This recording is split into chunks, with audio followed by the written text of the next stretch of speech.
hablamos hace 8 días, la compulsión, repito, del pueblo de Norteamérica, y el pueblo entra con sus autoridades porque las autoridades les inyectan miedo, y el miedo los hace asumir todas las violencias de sus autoridades. Cuando Bush, hasta en las escuelas se decía el bien y el mal, nosotros somos el bien, Irak y concretamente Saddam Hussein es el mal, y más tarde Bin Laden, y así Al Qaeda, y así Hamas, que llaman Hamas porque hay que ser gringo y la H hacer la J, y todo esto es la conformación de una mentalidad guerrera. Les repito que en Washington hay una estatua de Heracles e Ificles, y muy rápidamente, para quien no lo haya oído, ellos dicen que descienden simbólicamente de Heracles, el gigante, el hombre de las hazañas, y nosotros de Ificles, los iberoamericanos, concretamente los mexicanos.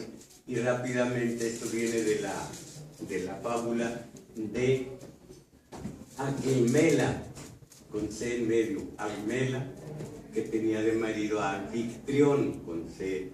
Era tan buen anfitrión. Ahora anfitrión se queda como el nombre de Anfitrión, que era el marido de Almela.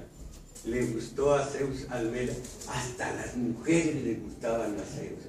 Primero los animales, luego los efebos, y luego ya como de capricho también las mujeres.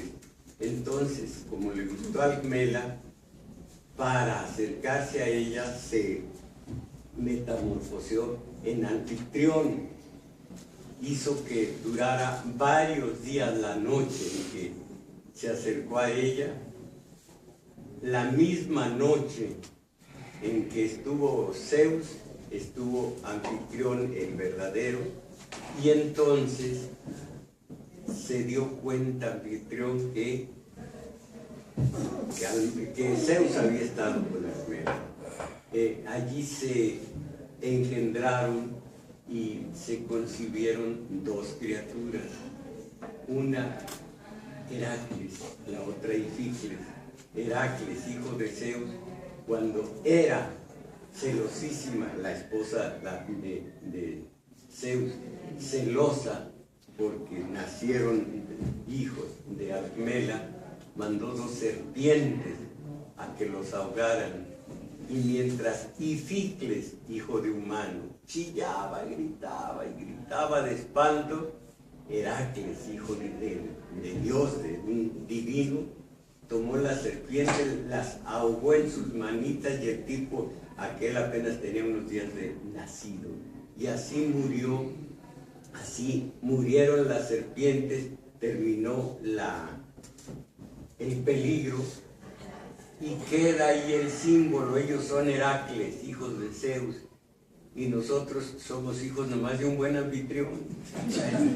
Y tan buen anfitrión que cuando supimos que Almela, la esposa, había sido visitada por Zeus, bueno, como dice aquel personaje de don Artemio de Valle Arizpe, uy, este señor se está acercando a mi esposa en este momento, bueno, los dejo, él es noble, así que se encanalla, pero con gente fina, y se va a tomar un café capuchino.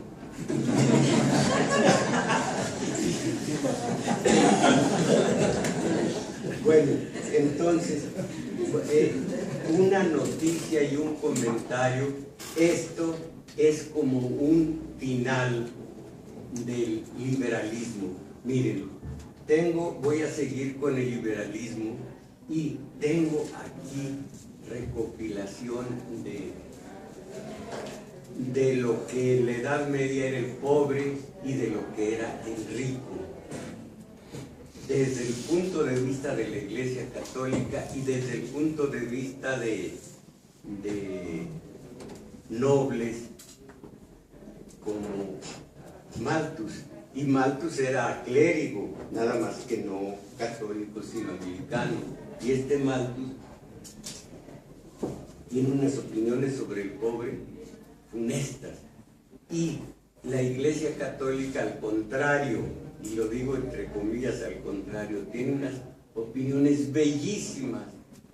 Benditos sean los pobres porque son la imagen de Cristo. Y mal hombre será el que intenta salir de su condición para ser rico como los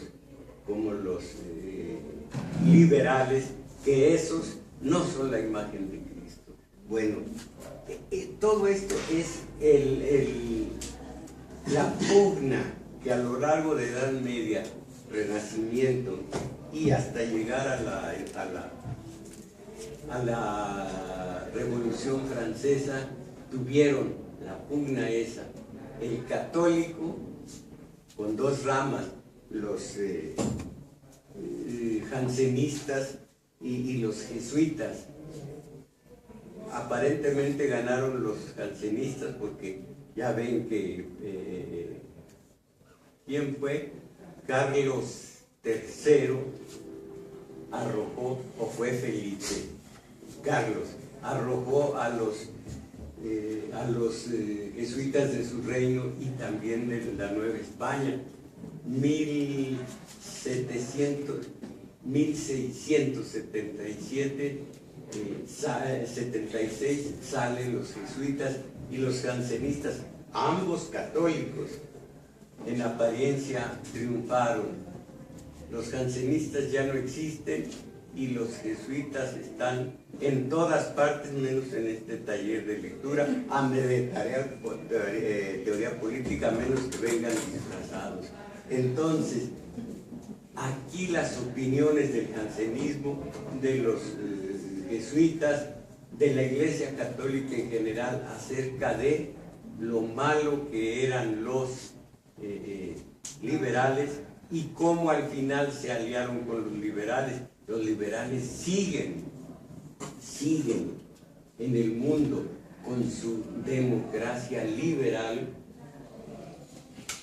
que antes fue el liberalismo social, y al final de este estudio está un análisis muy bien documentado y profundo acerca de cómo el liberalismo ya está resquebrajándose. Lo mismo se dice del neoliberalismo, y que ya ven que en Iberoamérica varios países lo están haciendo a un lado.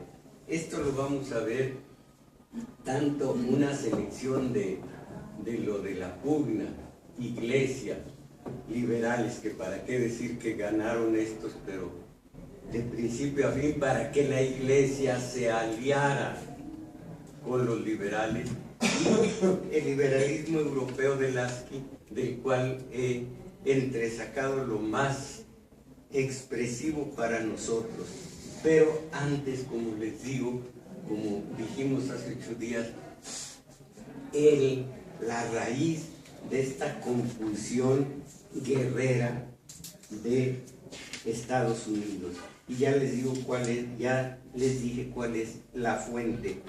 Primero, la noticia es de ayer. El Senado de Estados Unidos dio este jueves el visto bueno final del Congreso a la propuesta del gobierno de Obama para armar y entrenar a la oposición siria contra Bashar al-Assad.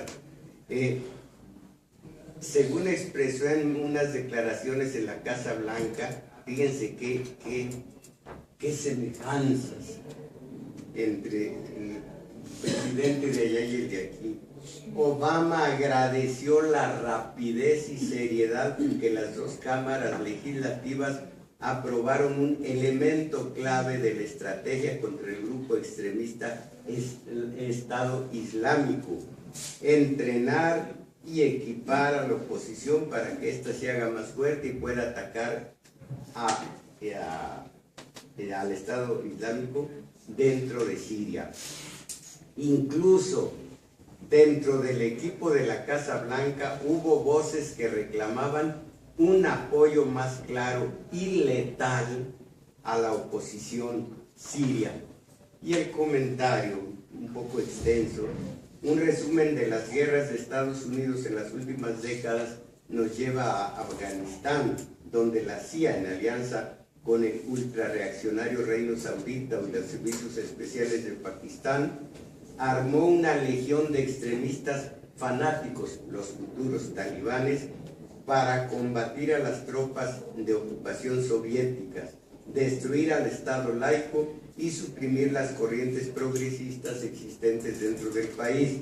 De esa alianza surgió Al-Qaeda bajo la dirección de Osama Bin Laden, príncipe saudita y destacado operador de la CIA contra los soviéticos.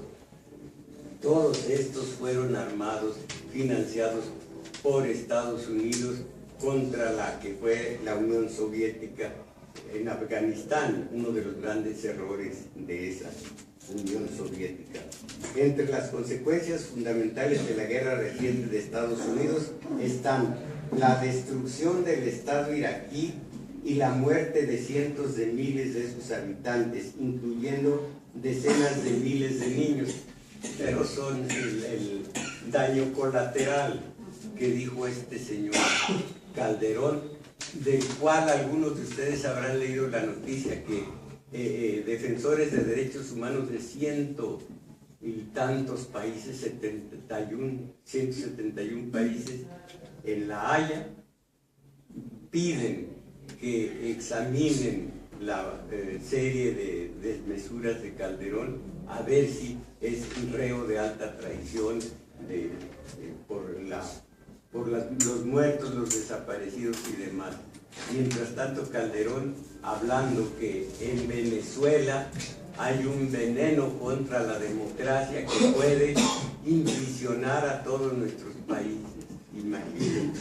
Entonces, mucho más adelante, Estados Unidos destruyó sistemáticamente las minorías cristianas y turcomanas del Medio Oriente, destruyó sistemáticamente su extraordinaria infraestructura industrial, de servicios y comunicaciones con la suma de sus odiosas sanciones a la Guerra del Golfo.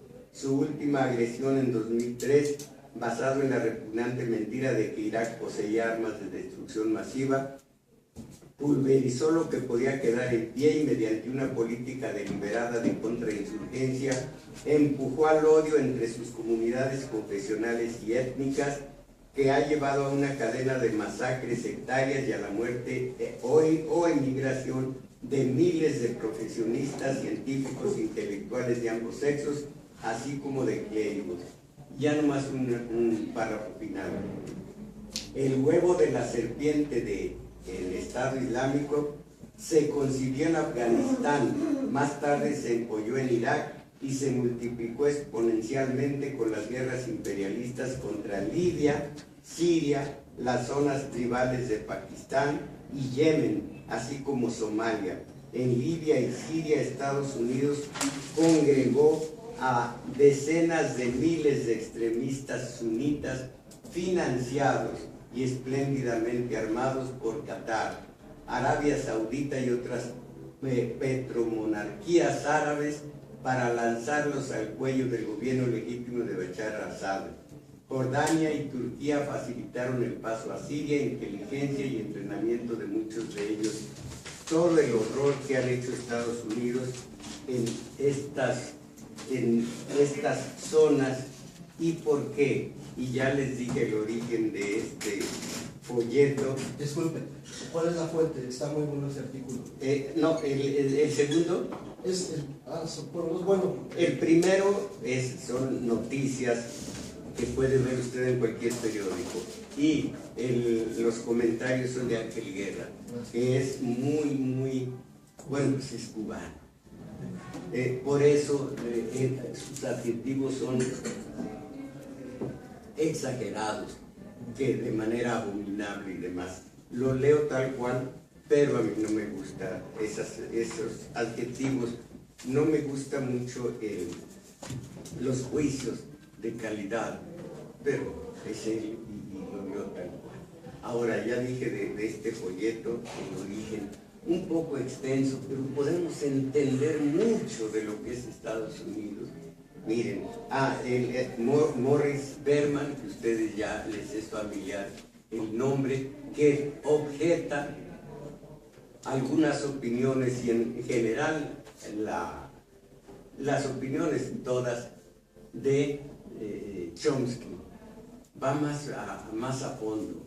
Dice que Chomsky simplemente es el equivalente a que lo que se debería hacer. Y también norteamericano habla, profundiza y juzguen ustedes cómo es muy entendible por qué la conclusión, repito, de Estados Unidos de hacer la guerra, hasta el grado de que se le llama a Estados Unidos ya los del Pentágono perros de guerra. Dice, tomé prestado un concepto de Hegel, el de identidad negativa. Esto es base, identidad negativa. Hegel no utiliza negativa en el sentido de mala, más bien se refería a reactiva. Ustedes saben, no la causa sino el efecto, reactiva. La identidad negativa, dijo Hegel, es aquella que se construye por oposición a algo o a alguien.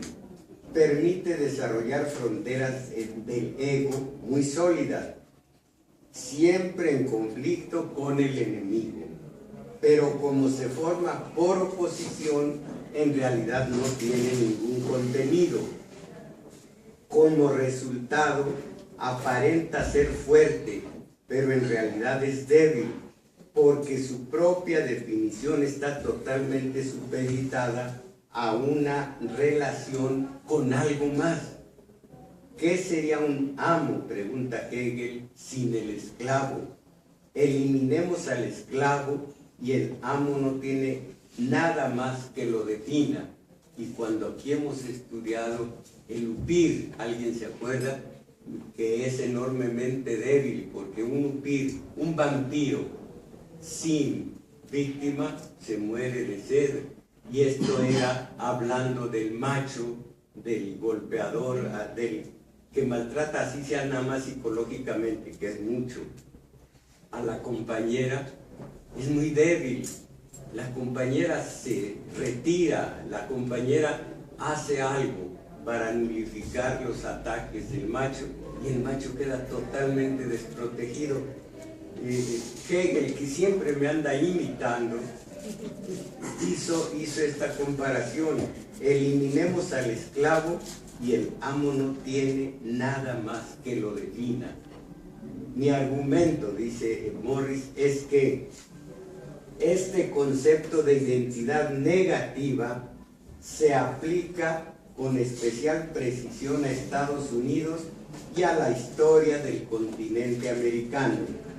En sus diversas formas, la oposición fungió para los colonos como una estrella polar narrativa que les permitió dotar de sentido a sus vidas. Esto es lo importante. Ese A sale sobrando. Les permitió de dotarse de sentido, no está bien, a sus vidas. Como demuestra contundentemente Berkovich, era una narrativa religiosa. Lo mismo de Bush últimamente, fíjense. Era una narrativa religiosa.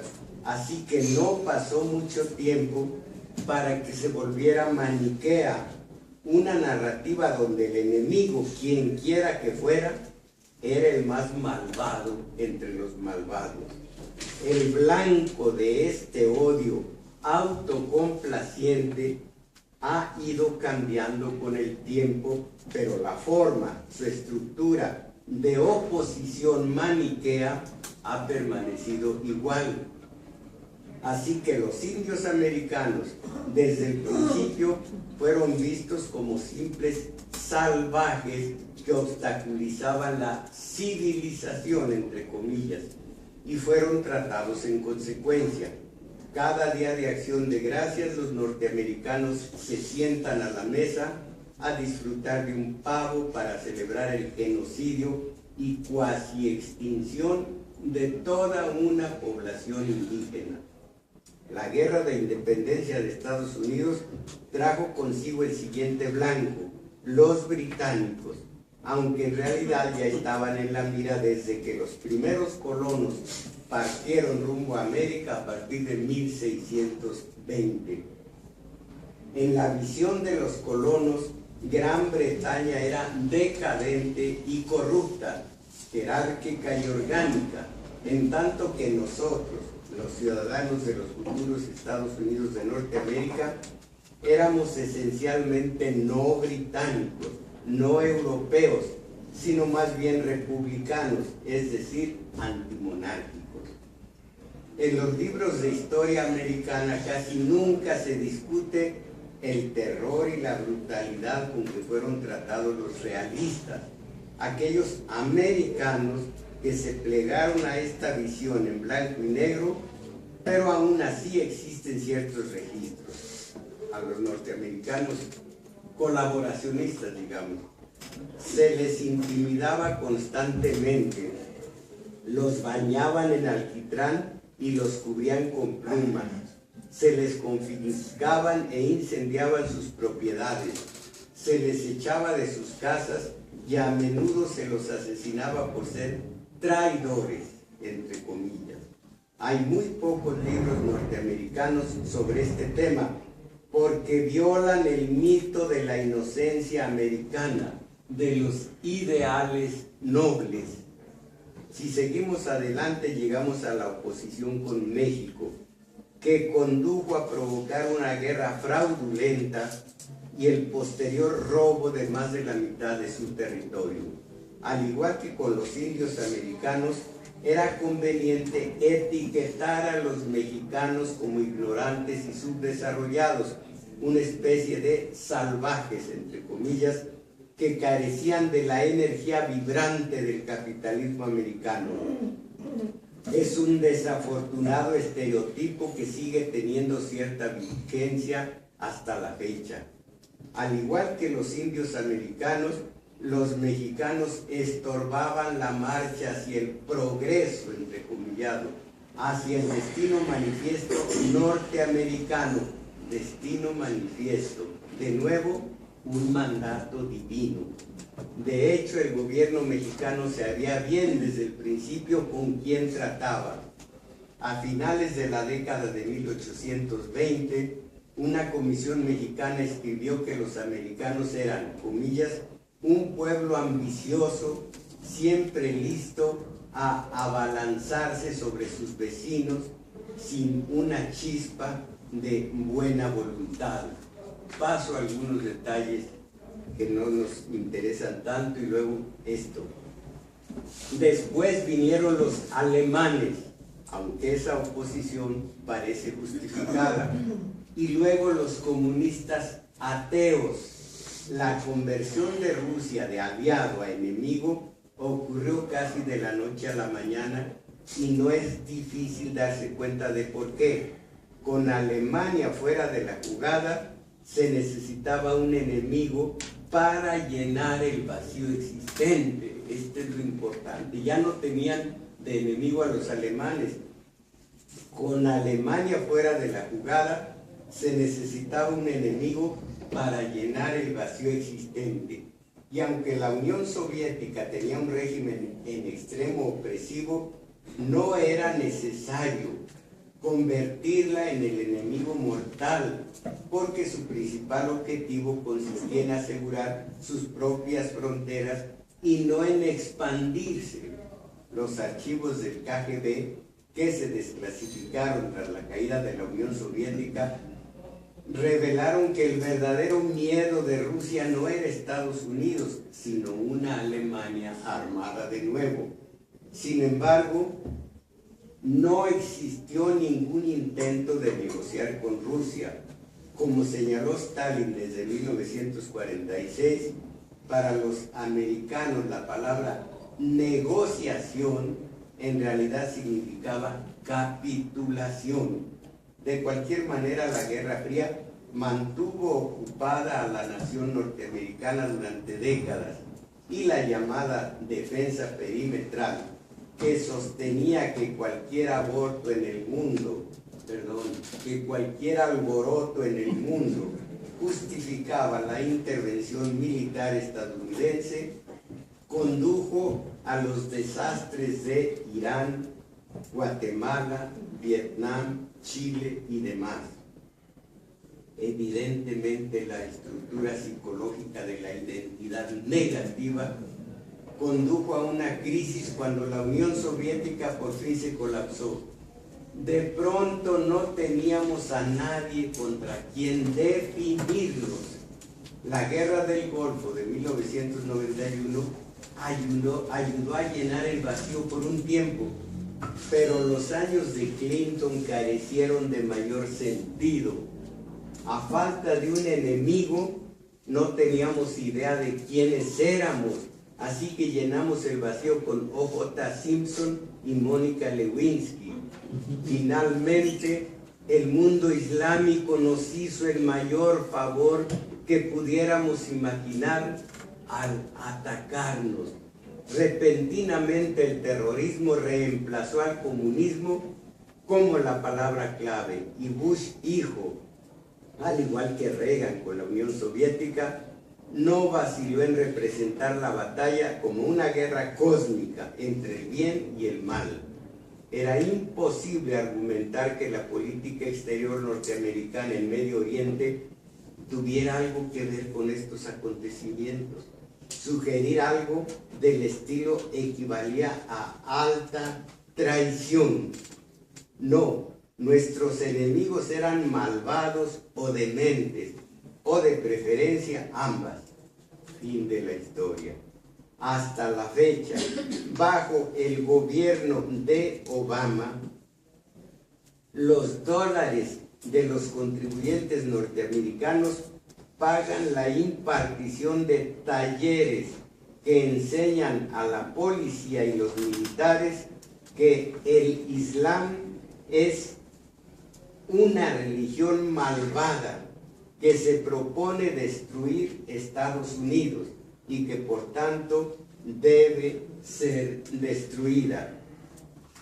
Y el final, aunque no del folleto, aunque no se adentra en el asunto de la identidad negativa como tal, el escritor francés Denis Duclos, uno de los directores del prestigioso Instituto de Investigación de París, abordó el problema de la obsesión con tener un enemigo y la violencia que resulta de ello en un libro que se llamó El complejo del hombre lobo. En su epílogo a la edición del 2005 escribió que Estados Unidos siempre ha dependido de la figura del hombre lobo, una oscura bestia salvaje que supuestamente intenta destruirlo. La bestia cambia de contenido, dijo, pero la forma es siempre la misma.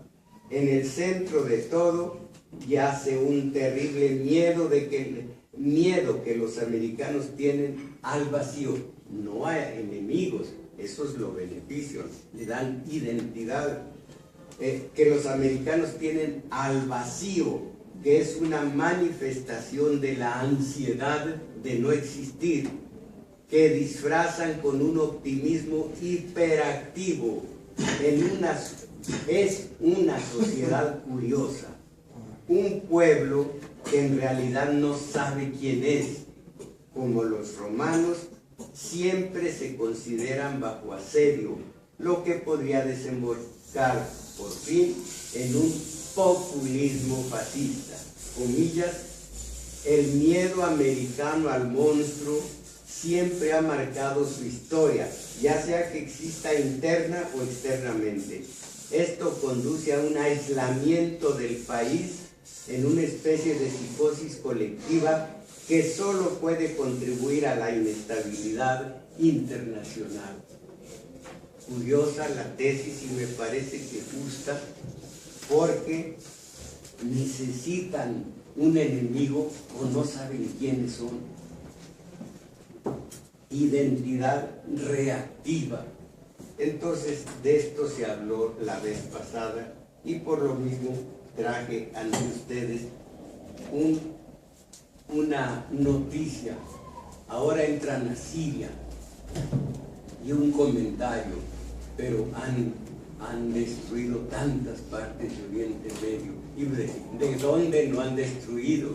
Decía en este caso Chomsky, nunca atacamos a los verdaderamente poderosos, pero qué manera de ensayarnos con granadas, ellos llaman granada, con granada, con los contras en Irak, en Nicaragua, ¿cómo se llamaba el que traficó con armas precisamente de Irán? Un militar.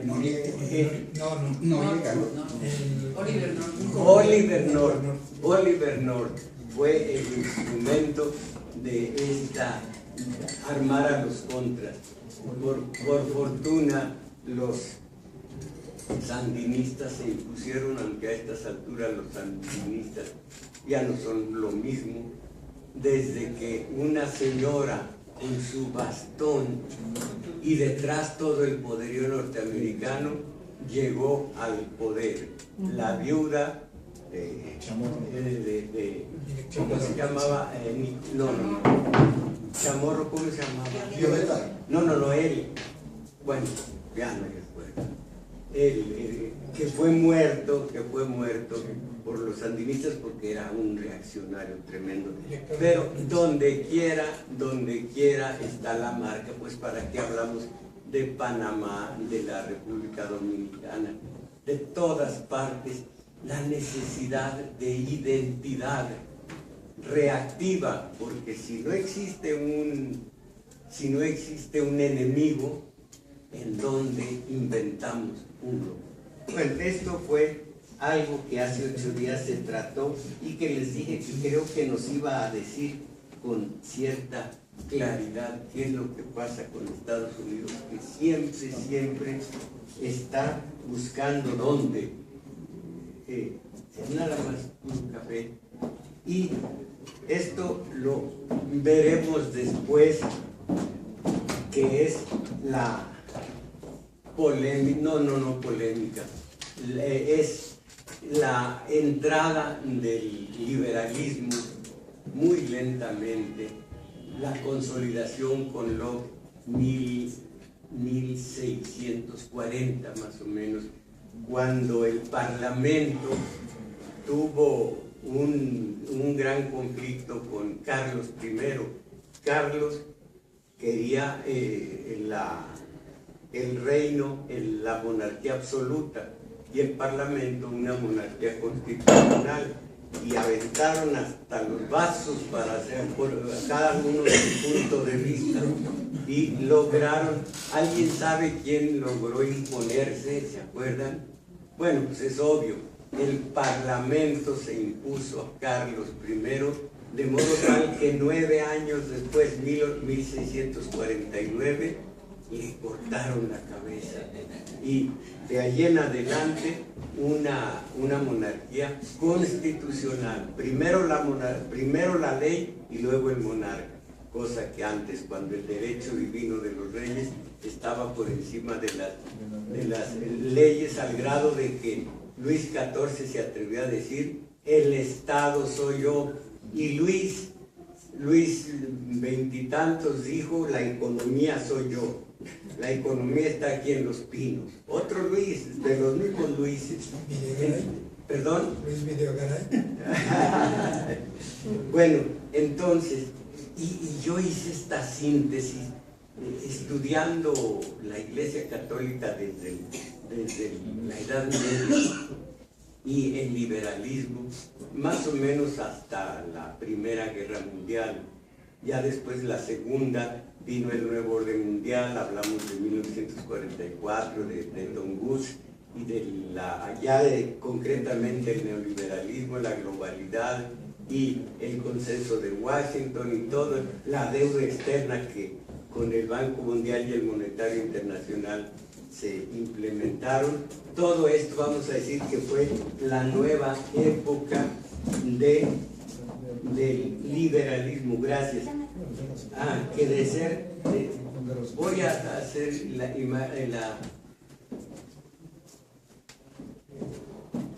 más sabroso.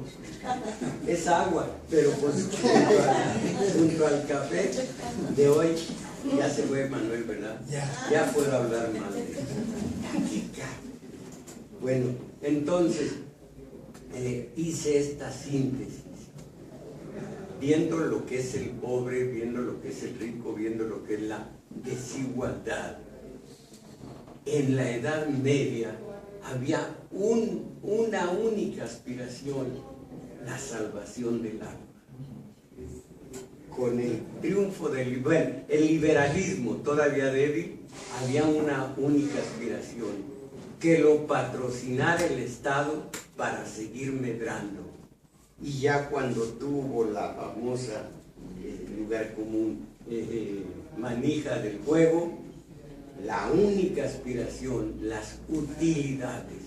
Y es clarísimo esto, con la aspiración de salvar el alma, había muchísimas barreras contra la usura, por ejemplo, contra la desigualdad, aunque decía la Iglesia Católica lo bueno que era ser pobre, con todo y eso, una única aspiración: salva tu alma, tienes que salvar el alma. Y entonces se procedía en consecuencia. Se decía que si estaba bien realizado el comercio, era puro, era limpio, era ingenuo, no era malo, pero la usura siempre era mala.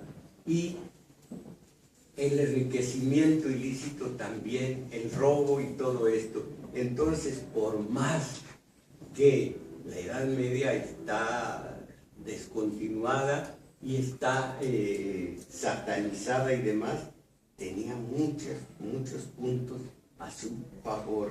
Miren, lo que decían, no, esto no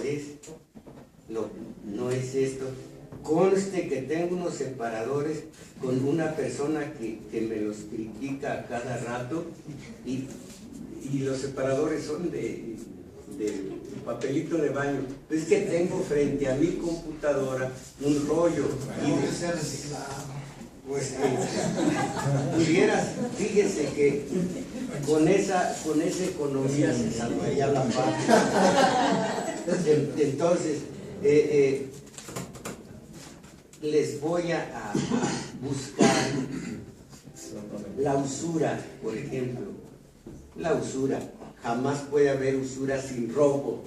Vean lo que era en la Edad Media el concepto decía, creo que San Agustín, no estoy seguro, nunca ocurra que el dinero para dinero, que el dinero no puede parir dinero. Entonces, decía, jamás puede haber usura sin robo. La guerra, porque la usura es una especie de robo y el robo mana de ella como un arroyo de su fuente. Todos los usureros son simplemente ladrones solapados que roban sus prójimos de un modo más refinado y por medio de acción más lenta que los otros ladrones, pero que no por ello son menos nocivos ni censurables. Entonces había esta idea, pero oigan lo que decía la Iglesia Católica del pobrerío. Si bien el infierno, del infierno era algo terrible, la ira de Dios, esto no lo puedo yo imaginar que sea tan la leyenda de los pobres. Voy a buscar nomás un par de párrafos y luego nos vamos al liberalismo. Un par de párrafos de la idea de los pobres. los poderosos de la tierra. Para justificar a la divina providencia se necesita de la caridad cristiana. El hombre que no supiese nada del Evangelio, no es esto exactamente, es tan abundoso. Aquí está: los pobres de la tierra. No en beneficio propio gozan los ricos de la bendición de los bienes de fortuna, sino que es así en provecho de los pobres. Decía uno de los predicadores: fuerza es que no os entreguéis a ninguna ilusión y que no os figuréis que si sois ricos, lo sois para vosotros mismos. Sois ricos, pero ¿para quién lo sois? Para los pobres. Solo así se comprende que podéis creer realmente que cuando la providencia dejó caer en vuestra casa el oro y la plata a manos llenas, no persiguió otro fin que poner a vuestra disposición inagotables medios para satisfacer vuestra necesidad de lujo, y que para que podáis regodearos en la voluptuosidad. No vino sin que hubiera esto. En verdad que no podéis figuraros que Dios quiera tan de corazón el que algunos individuos humanos se den tan buena vida, ni que tanto le importe desatar vuestras pasiones y ponerse en situación de satisfacerlas. ¿Cuál fue entonces su voluntad cuando tan pródigamente os proveyó de bienes de fortuna? Que seáis los padres de los pobres. Vosotros desempeñáis frente a ellos el puesto de representantes de Dios. Ustedes los ricos, vosotros sois para ellos la providencia hecha visible. Esto era los ricos. Aquí están más de los ricos de la tierra, pero más adelante voy a buscar para ustedes lo que eran para la Edad Media, para estos predicadores, lo que eran los pobres. Simplemente los poderosos de la tierra, lo que eran para la Edad Media. Creo que es esto, que es importante para mí. Lo que dicen los predicadores: la existencia de la pobreza en general tiene un sentido especial, y todo pobre sabe por qué y para qué existe. Se nace pobre, y ello es un derecho innato que da un lugar y un rango dentro del mundo cristiano. Si el poder de los grandes significa una emanación de la grandeza del más grande de los señores, y hasta cierto punto una participación de esta grandeza, o sea, de Dios, toca a los pobres aquí abajo representar al hombre Dios, ser la viva expresión del verbo hecho carne. ¡Qué bonito! Ser Dios, ser pobre así hasta justo, ¿verdad? De los pobres se puede decir que son la imagen de Cristo. El divino Redentor llevó sobre la tierra una vida igual a la que llevan ellos hoy día. ¡Qué sabroso! Por lo mismo, debe también el pobre infundirnos una especie de religiosa veneración.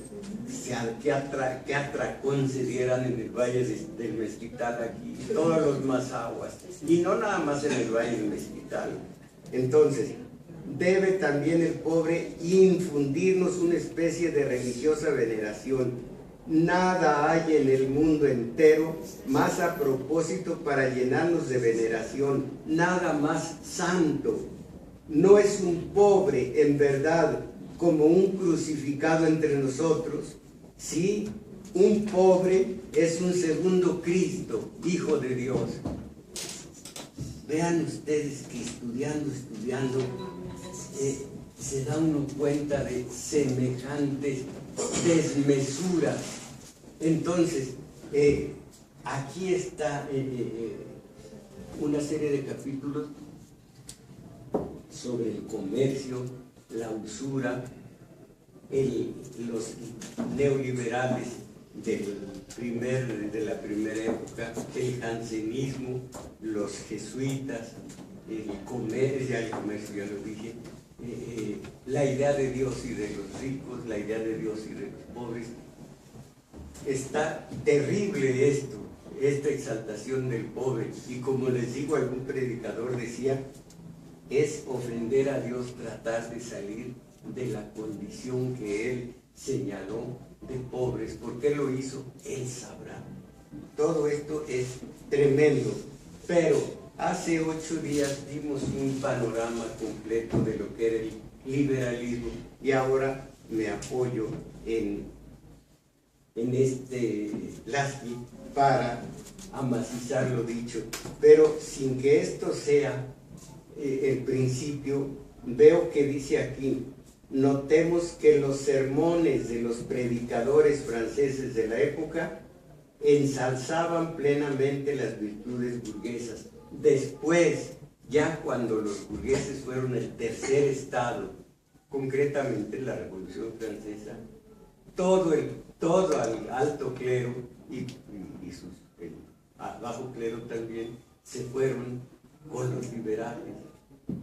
Se dice que primero era el estado de los nobles y el estado de los terratenientes, de los ricos, o el de los militares. El otro era, uno es el del alto clero y otro el de los militares. Tercero, el de los burgueses. Pero después, los burgueses ya fueron un primer estado y su segundo era el alto clero, siempre victorioso y siempre bajo el árbol que da más sombra. El orden social es divino y la diversidad de condición, aun la existencia de los pobres, es una voluntad de Dios. Condenan la rebelión como un pecado, la rebelión de los pobres. La desarmonía civil amenaza la religión misma, y sus mismas protestas nos revelan la medida de su fracaso. Aquí ya está completamente el clero con la burguesía, cosa que aquí está en contra. Dice que el único bueno es el pobre, y el rico nunca puede llegar a abrir las puertas del cielo. Y se atienen los predicadores a aquella frase de Jesús: primero pasa un camello por el ojo de una aguja, que un rico entra en el reino de los cielos.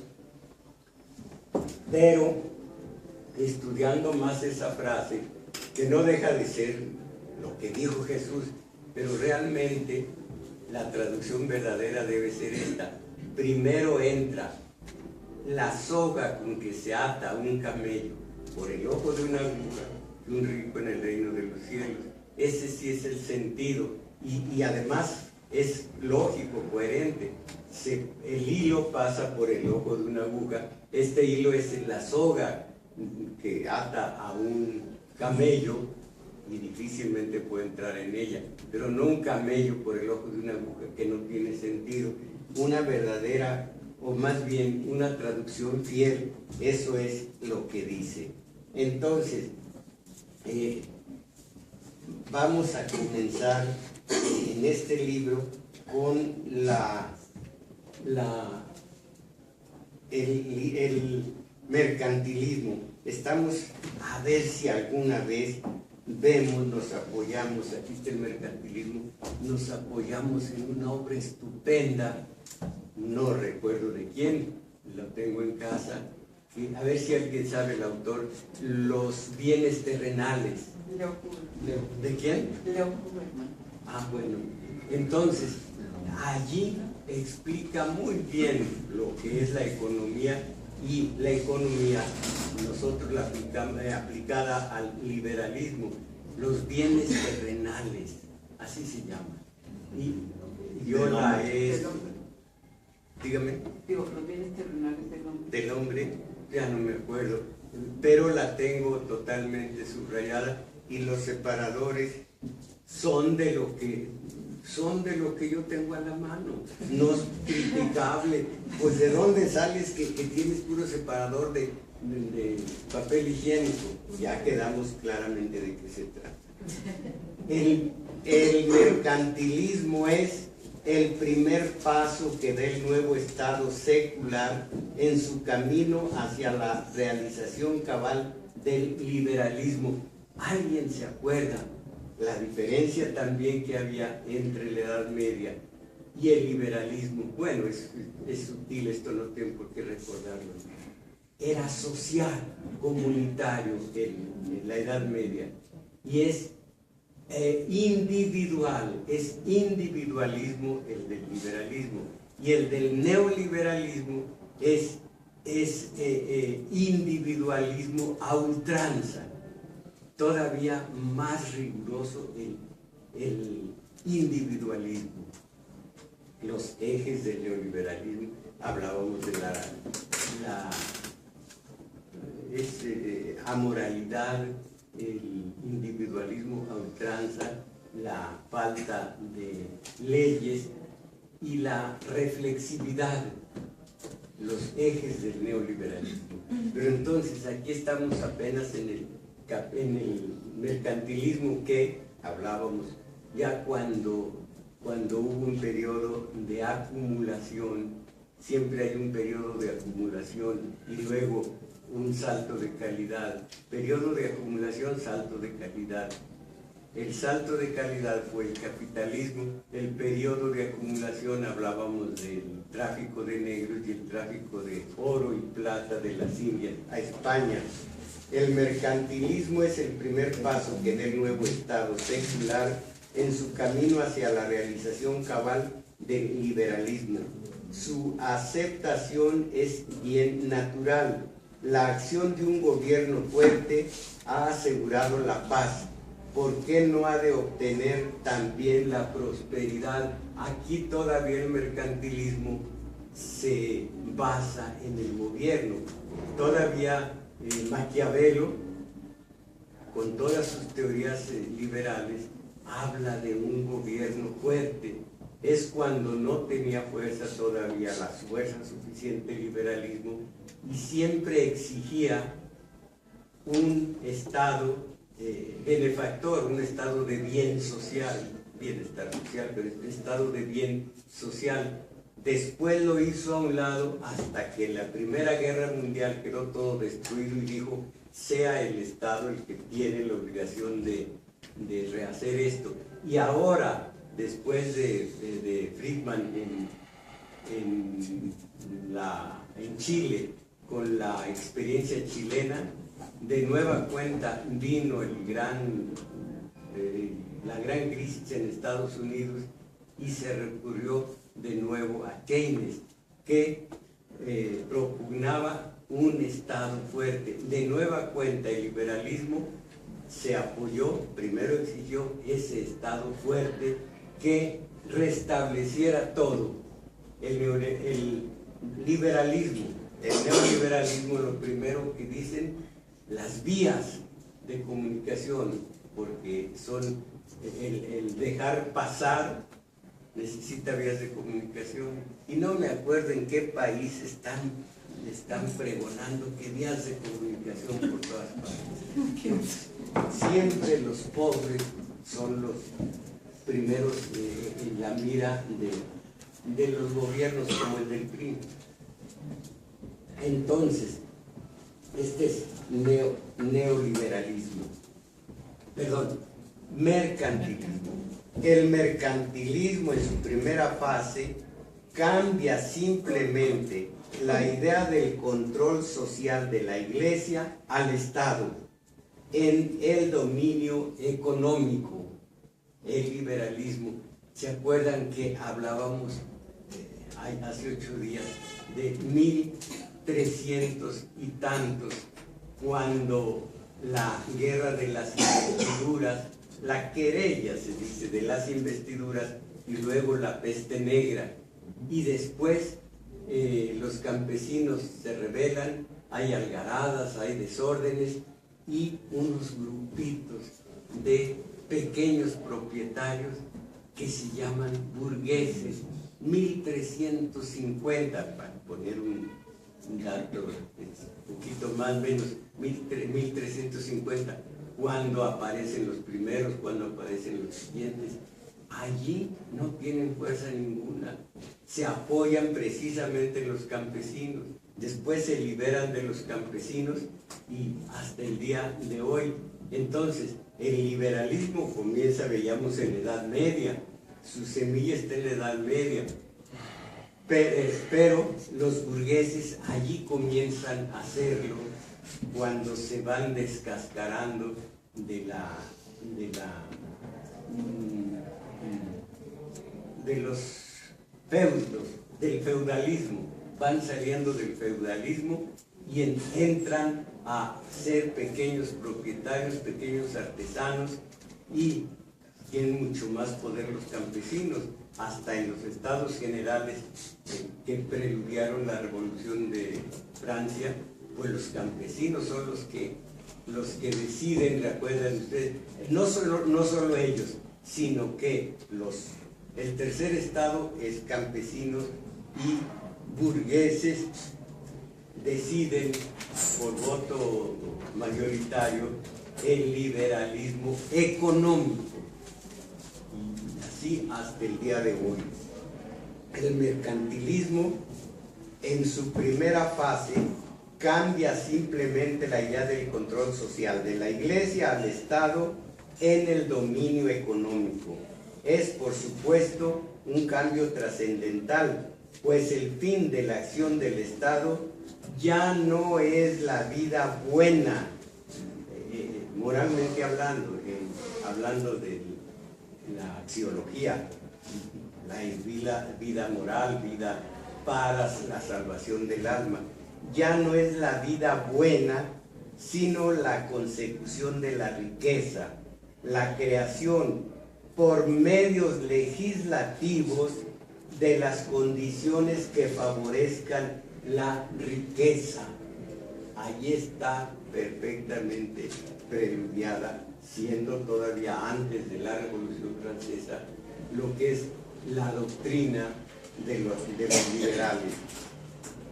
Lo nuevo en su visión es el franco-utilitarismo, su aceptación de la idea de abundancia como ideal social en sí mismo. Esto se ve sobre todo en su actitud hacia el pobre. No creo exagerado decir que miran a los sin empleo como criminales sociales. Disminuyen la riqueza posible de alcanzar los pobres. Este es el espíritu de la ley isabelina de beneficencia. Lo evidencian las medidas represivas en contra de ellos. Y esto, a ver si lo tengo a la mano, creo que sí. Esto casa muy bien, se empareja con opiniones de lo que les hablaba antes de... Vaya, no lo tengo aquí a la mano. De Tomás, aquí está, de Malthus, perdón. Dice Malthus, clérigo anglicano: un hombre que nace en un mundo ya ocupado, si sus padres no pueden alimentarlo y si la sociedad no necesita su trabajo, ese hombre no tiene ningún derecho a reclamar ni la más pequeña porción de alimento.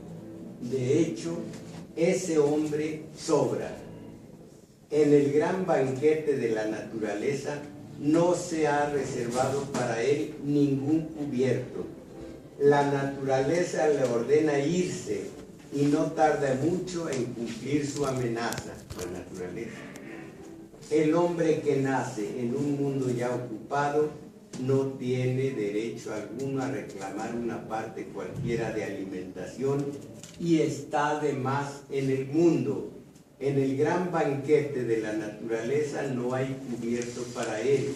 La naturaleza le exige que se vaya y no tardará en ejecutar ella misma tal orden. Robert Malthus. No se puede imaginar uno semejante estado de cosas si no es colocándolo